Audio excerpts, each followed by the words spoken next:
ओडिशा रे भारतीय जनता पार्टी सरकार आसिला परे ओडिशावासी को आमे बहुत भल शासन जोगेचु। जो विजु जनता दलर बंधु माने कहउचंती टिके तांको निज भितर को से माने अनांतु से माने कोन करिथिले। भारतीय जनता पार्टी सरकार ओडिशा रे जेतबळे जोठी जो घटना सामना करछि तुरंत ता ऊपर आमे कार्यानुष्ठान ग्रहण करछु, तुरंत कार्यानुष्ठान ग्रहण करछु।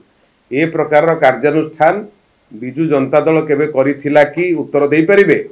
मु तो तांको प्रश्न करछि। जो बाबू प्रश्न करूचंती तांको समय रे ओडिशा रे घटिथिबा विभिन्न विपर्यस्त आईन श्रृंखला परिस्थिति को सुधारे पे से माने कोन करछन तार उत्तर दियंतु।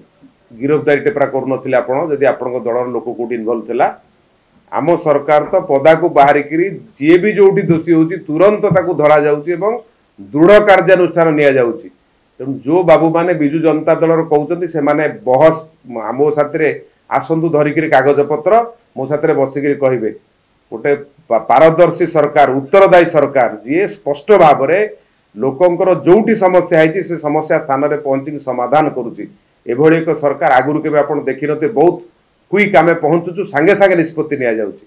तेणु विजु जनता दल बंधु माने कहवा पूर्व निजको आगे देखंतु जहाँ कहउचंती से माने कोन कोन करिथिले। एबे भी मने पकई दवा जदि को बंधु आसीबे आम सामने कौन सी वितर्क को मु तांको मने पकई देबी। तेणु सुंदर सरकार कोठी जदि केतबळे घटना किसी घटुची तुरंत सरकार पहुँचिक सेठी घटना को तुरंत समाधान करूचंती।